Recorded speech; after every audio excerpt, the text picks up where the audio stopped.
അപ്ഡേറ്റ്സിലേക്ക് സ്വാഗതം. ബ്രോങ്കൈറ്റിസ് സംബന്ധമായ ആരോഗ്യ പ്രശ്നങ്ങളെ തുടർന്ന് ഫ്രാൻസിസ് പാപ്പയെ റോമിലെ അഗോസ്റ്റിനോ ജെമല്ലി പോളിക്ലിനിക് ഹോസ്പിറ്റലിൽ പ്രവേശിപ്പിച്ചു.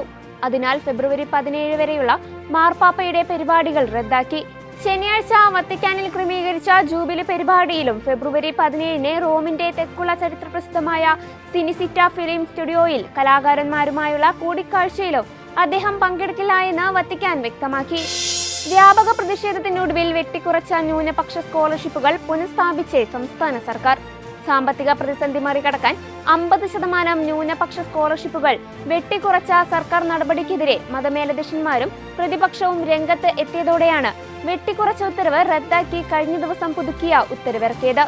എന്നാൽ സാമ്പത്തിക വർഷം അവസാനിക്കാറായിട്ടും ന്യൂനപക്ഷ സ്കോളർഷിപ്പുകളിൽ 10% താഴെ തുക മാത്രമാണ് ഇതുവരെ വിതരണം ചെയ്തിട്ടുള്ളത്. കഴിഞ്ഞ വർഷം ഡിസംബറിൽ ഭരണകൂട അട്ടിമറി നടന്ന സിറിയയിൽ പുതിയ ഭരണഘടന തയ്യാറാക്കുന്നതിനെ ചുമതലപ്പെടുത്തിയ കമ്മിറ്റിയിലെ അംഗങ്ങളിൽ ക്രൈസ്തവ വനിതയും. രാജ്യത്തിന്റെ ഘടന നിർവചിക്കുന്നതിനുള്ള നാഷണൽ കോൺഫറൻസ് ഓഫ് സിറിയയ്ക്ക് വേണ്ടി പ്രത്യേകം ചുമതലപ്പെടുത്തിയ 7 അംഗ കമ്മിറ്റിയിൽ 5 പുരുഷന്മാരും 2 സ്ത്രീകളുമാണുള്ളത്. ഇതിൽ ഏക ക്രൈസ്തവ വിശ്വാസി ഹിന്ദ് അബൌദ് കബവറത്ത് ആണ്. ഇടക്കാല പ്രസിഡന്റ് അഹമ്മദ് അൽഷറയാണ് സമിതിയിലെ 7 അംഗങ്ങളെ തെരഞ്ഞെടുത്തിരിക്കുന്നത്. KCBC മദ്യവിരുദ്ധ സമിതി സംസ്ഥാന സമ്മേളനം 26 കോട്ടയം ലൂർദ് ഫൊറാന പള്ളി ഹാളിൽ നടക്കും. സംസ്ഥാനത്തെ 32 രൂപതകളിൽ നിന്നുള്ള പ്രതിനിധികൾ പങ്കെടുക്കും.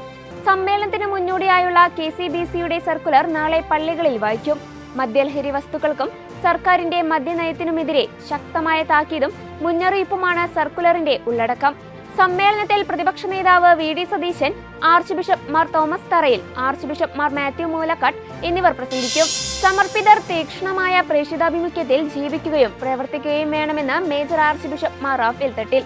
സീറോ മലബാർ സഭയിലെ സന്യാസിനി സമൂഹങ്ങളുടെ മേലധികാരികൾക്കായി സഭാ ആസ്ഥാനമായ മൗണ്ട് സെന്റ് തോമസിൽ സംഘടിപ്പിച്ച സമ്മേളനം ഉദ്ഘാടനം ചെയ്ത് സംസാരിക്കുകയായിരുന്നു അദ്ദേഹം. സമർപ്പിത സമൂഹങ്ങൾ ചെയ്യുന്ന പ്രേക്ഷിത പ്രവർത്തനങ്ങളിൽ സംതൃപ്തി പ്രകടിപ്പിക്കുകയും മിഷൻ പ്രദേശങ്ങളിൽ തങ്ങളുടെ പ്രത്യേക സിദ്ധിയും ദർശനവും അനുസരിച്ച് ധീരതയോടെ ശുശ്രൂഷ ചെയ്യണമെന്നും മേജർ ആർച്ച് ബിഷപ്പ് ഓർമ്മിപ്പിച്ചു. ഇതോടെ ചർച്ച അപ്ഡേറ്റ്സ് പൂർണ്ണമാകുന്നു. നന്ദി.